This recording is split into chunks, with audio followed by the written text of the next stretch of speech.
Rahayu. Wilujeng Bapak Ibu lan sedulur-sedulur katresnan pepanggihan ing cariyos basa Jawi. Kados pundi kabaripun? Katur donga mugi kawontenanipun Bapak Ibu lan sedulur-sedulur katresnan tansah kanugrahan, kasarasan, kesehatan lan lancar anggenipun makarya. Amin.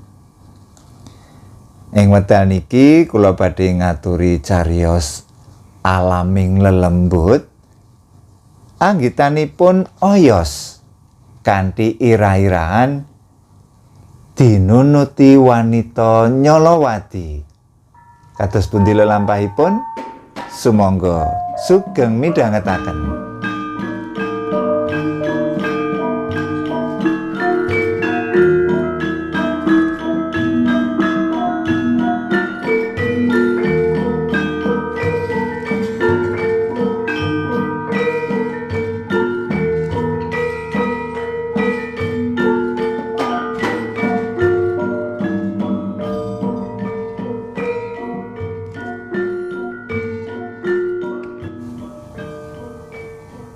Dina Kemis, malem Jemuah Legi, 2 taun kepungkur.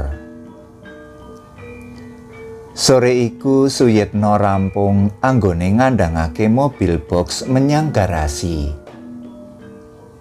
Dheweke wis tetaunan makarya dadi sopir ing PT Unilever Depo Tulungagung kang mapan ing Desa Srikaton, Kecamatan Ngantru. Langite kesaput mendung tipis, njalari hawane ungkep. Ana udan ning ora warata. Kaya genti-genten papan kang kesiram udan. Kuwi wae ora deres. Mung riwis-riwis ora suwe, njur terang meneh. Hawa panas kaya-kaya makili awake Suyitna kang ora patiya sehat. Rasane panas mriyang. Nanging jenenge wae netepi kewajiban, anggone makarya panggah ditutukake nganti sore senajan awake krasa ora penak.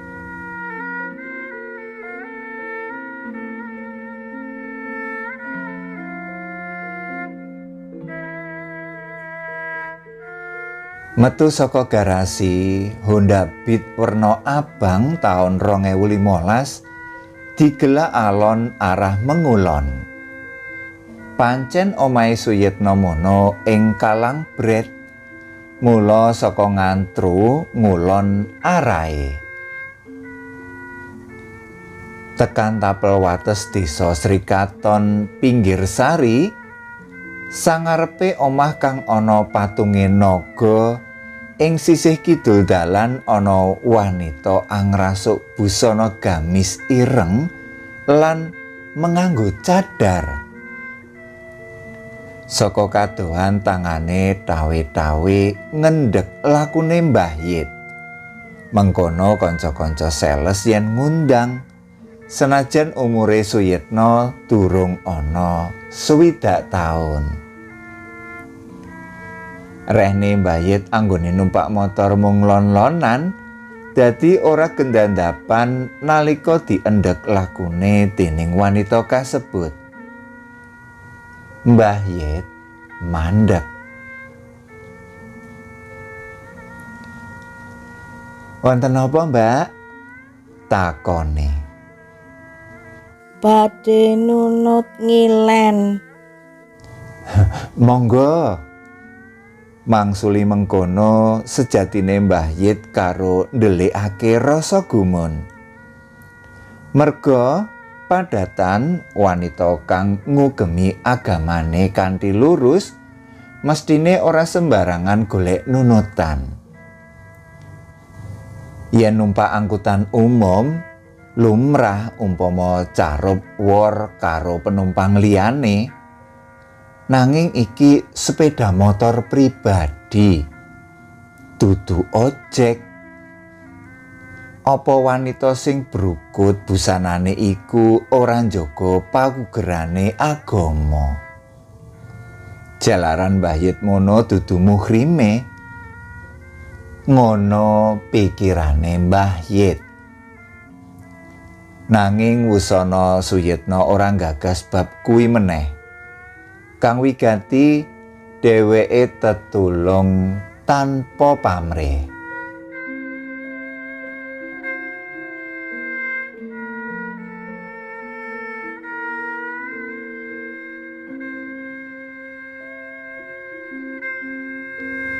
Sadawaning dalan antarane desa Pinggirsari Bendosari, wanita kuwi ora caturan babar pisan. Nuli ngarepake tekan Kretek Ngujang, Mbah Yit takon. Awit sing nunut mau kandhane arep ngulon. Kamangka saka protelon Kretek Ngujang kasebut, Mbah Yit arahe ngidul, ora bablas ngulon. Mbak, mandhap pundi, Mbak? Nderek jenengan ngidul mawon. Wangsulane wis ora trep kaya nalika arep nunut mau. Lan kok ya ngerti yen Mbah Yit bakal mengidul. Mbah Yit nglirik wanita sing dibonceng lumantar sepion. Blai, bleger wanita kasebut ora katon. Nanging anggone numpak motor krasa ana bobote wong lungguh ing jog mburi. Sanalika Mbah Yit dremimil maca Al-Fatihah, ayat kursi, kulhu, istighfar lan apa wae kang diapali. Saya suwe atine Mbah Yit rada lerem. Dheweke bisa ngendhaleni diri. Umpama ora, rak cilaka. Wong dalan gedhe kuwi yen sore rame. Bisa-bisa nemahi kacilakan yen pikirane ora konsentrasi.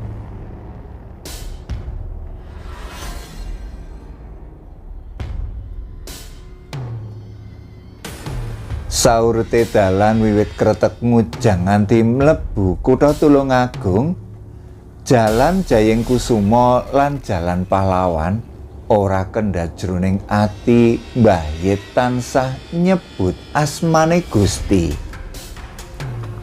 Sinambi kala-kala nglirik makhluk sing dibocengake lumantar sepion. Kamangka yen dong ngerem dadak merga ana jeglongan, gegere Mbah Yit uga krasa kesenggol empuke payudara. Nanging kok ora katon wujude.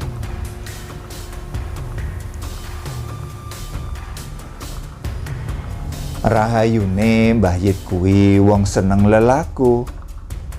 Mula diarani wedi sejatine ya ora. Ning yen kaget, dheweke ora nyelaki.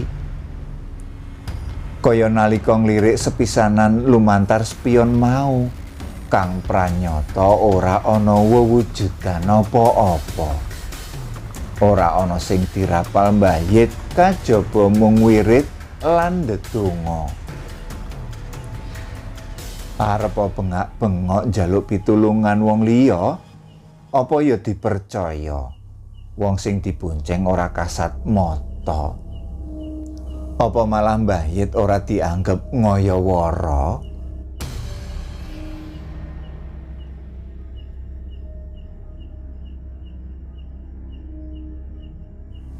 Nyedhaki lapangan Rejo Agung, wanita kang isih tanpa wujud kasebut lagi gelem apa meneh. Ratigan ngajeng niku ngilen nggih, Pak. Nggih. Wangsulane cekak aos. Mbah Yit arep caturan ngakeh-akeh. Dheweke wedi yen nganti koncatan anggone tansah nyebut asmane Gusti Pangeran. Ora kok wedi karo makhluk mburine, ora. Mbah Yit sadar tenan. Nyenyuwun tetulung kang trep ing kahanan mangkene mung sumendhe mring Gusti Pangeran. Kok nganti lena sethithik bisa nemahi cilaka. Mengkono batine. Rampung mlangkah rel sepur, wanita menganggo cadar ireng kuwi kandha meneh. Prapatan ngajeng nika mangke menggok ngiwa mawon. Waduh. Jare kae mau nunut ngulon wae. Bareng saiki kok isih menggak-menggok main perintah wae. Mestine yen wong lumrah, Mbah Yit bakal grundelan. Ning Mbah Yit pono yen sing diemot iki bangsa alus. Mula dheweke ikhlas wae diakon menggok ngewa nengen.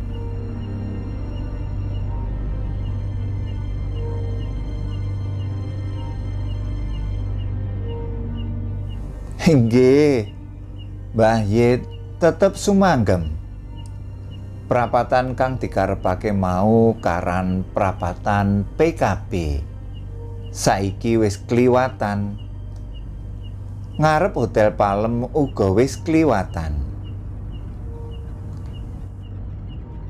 Tenan. Tapel wates desa Ketanon Pelandaan, si wanita Nyolowati apa meneh.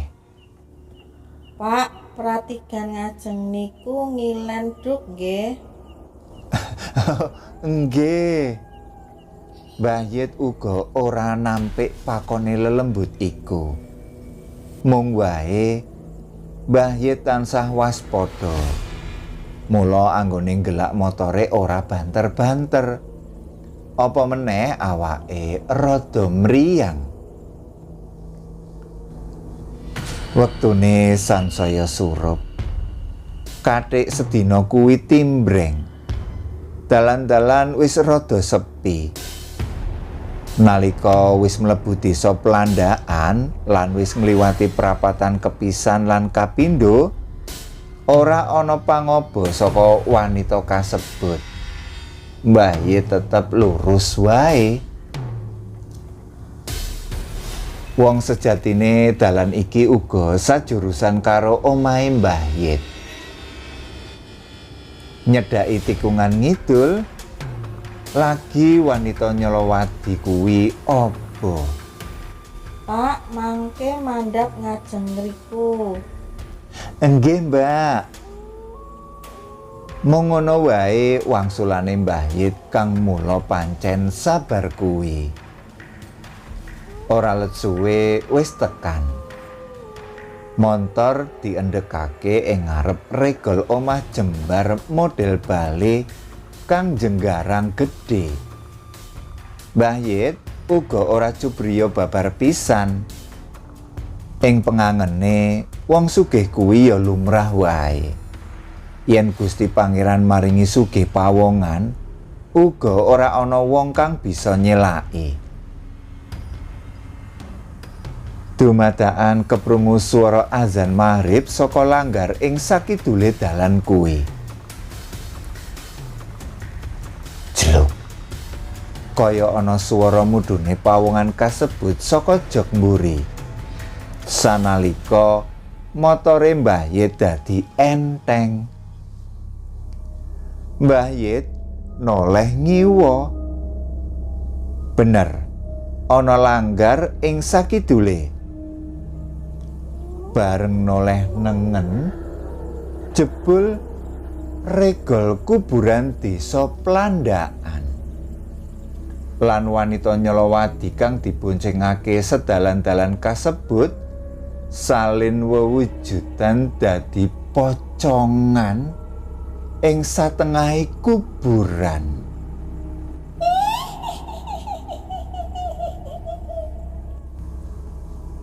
Mbah Yit kaget. rasa wedi ana, nanging isih bisa ngendhaleni diri. Awit Mbah Yit uripe tansah disendhenake marang Gusti Kang Maha Wenang.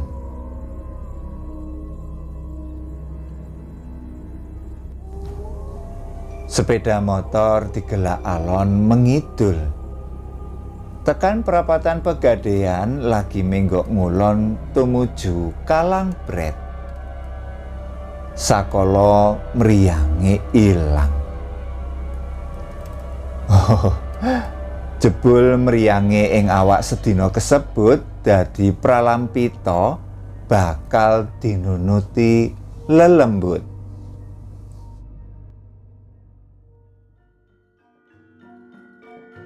Judul mekaten waosan saking cariyos basa Jawi. Mugi ndadosaken panglipuraning penggalih. Cekap semanten kula nyuwun pamit. Matur nuwun.